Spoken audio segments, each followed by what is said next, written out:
하나님 말씀 사무엘상 26장 1절부터 10절까지 보겠습니다. 한 절씩 교독하겠습니다. 10사람이 기브아에 와서 사울에게 말하여 이르되 다윗이 광야 앞 하길라산에 숨지 아니하였나이까 하매 사울이 일어나 광야에서 다윗을 찾으려고 이스라엘에서 택한 사람 3천과 함께 광야로 내려갔어. 사울이 광야 앞 하길라산 길가에 진치니라. 다윗이 광야에 있더니 사울이 자기를 따라 광야로 들어옴을 알고 이에 다윗이 문을 걸어 사울이 과연 있는지 알고 다윗이 일어나 사울이 진친 곳에 이르러 사울과 넬의 아들 군사령관 아브넬이 머무는 곳을 본즉 사울이 진영 가운데에 누웠고 백성은 그를 둘러 진쳤더라.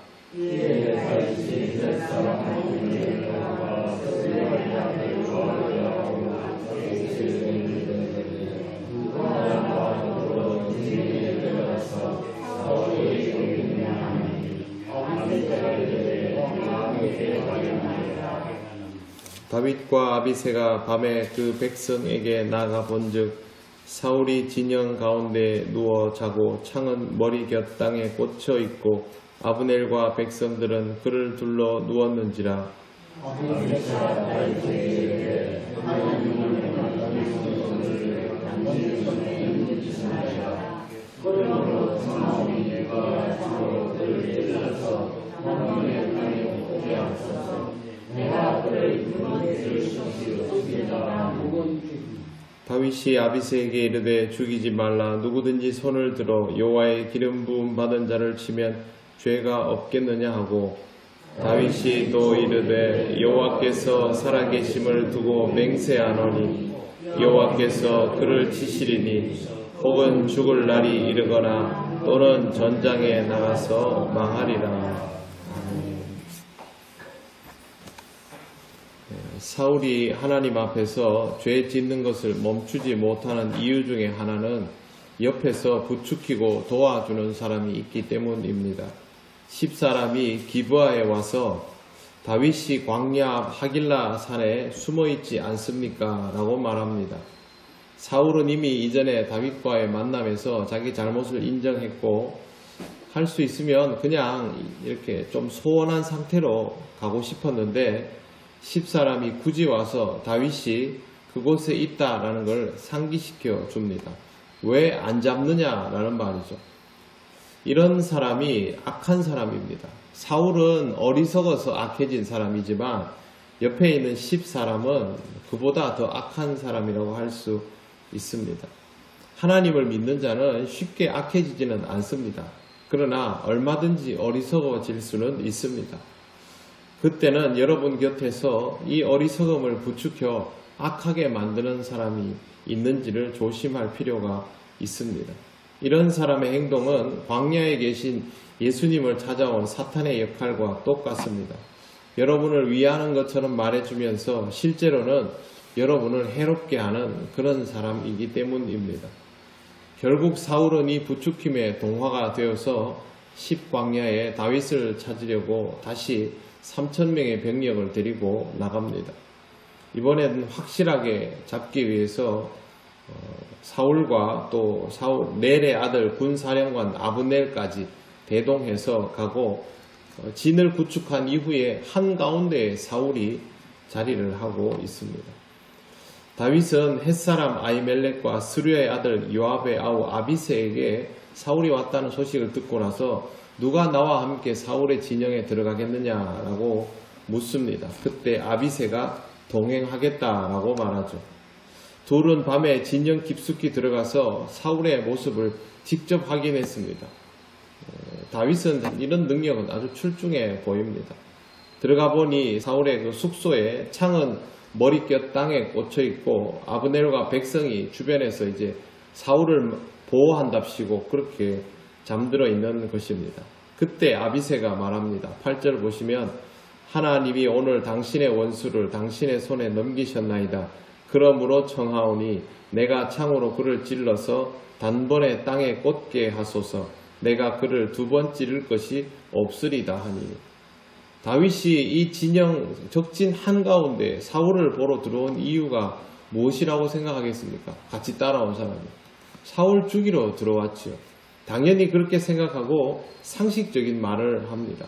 죽이지 않으면 결국 죽을 수밖에 없는 그런 상황이라면 지금보다 더 좋은 기회는 없다라는 것이죠.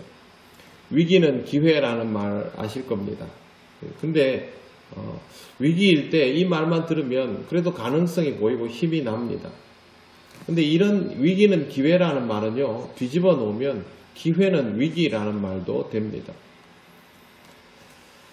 지금 이 순간 아비새에게는 기회로 보이지만 이것은 위기입니다. 왜 그런가 하면 하나님의 종된 다윗의 영적 정체성에 대한 문제에서는 기회입니다. 다윗은 시험을 여러 번 당했습니다. 첫 번째 시험은 엔게디 황무지 굴에서 사울을 충분히 죽일 수 있었던 상황입니다. 기회이지요. 그러나 하나님의 종으로서는 위기입니다. 사울을 죽이게 되면 다윗도 실족할 수 있습니다. 두 번째 시험은 나발 집안을 멸족시킬 만한 상황이었습니다.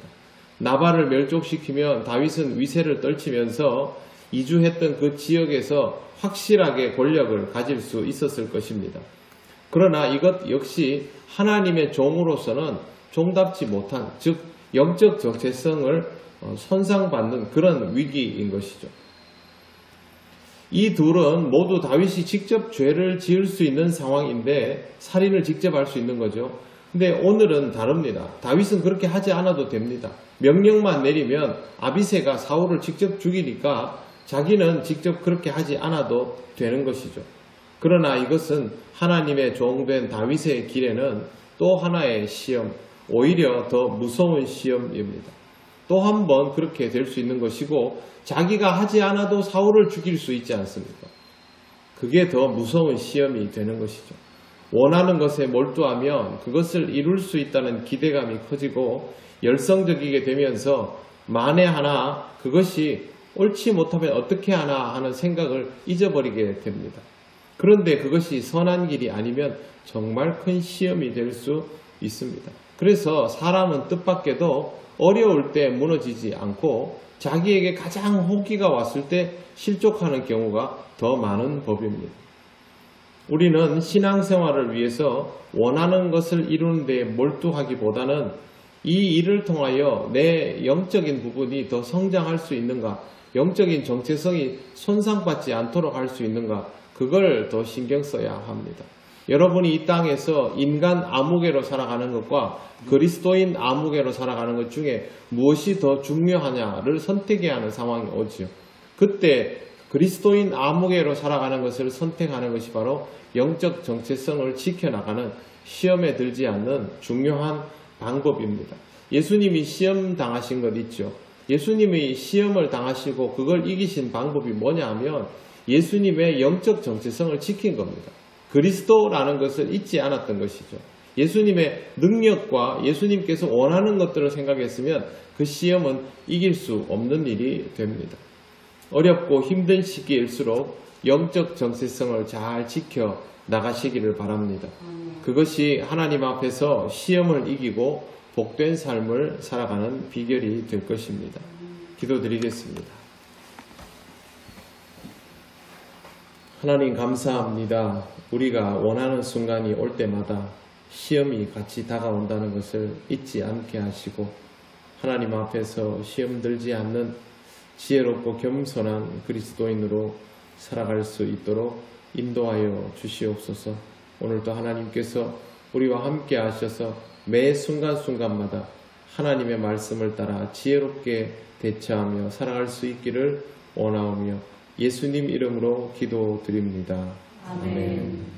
하늘에 계신 우리 아버지, 아버지의 이름을 거룩하게 하시며 아버지의 나라가 오게 하시며 아버지의 뜻이 하늘에서와 같이 땅에서도 이루어지게 하소서. 오늘 우리에게 일용할 양식을 주시고 우리가 우리에게 잘못한 사람을 용서하여 준 것 같이 우리 죄를 용서하여 주시고 우리를 시험에 빠지지 않게 하시고 악에서 구하소서. 나라와 권능과 영광이 영원히 아버지의 것입니다. 아멘.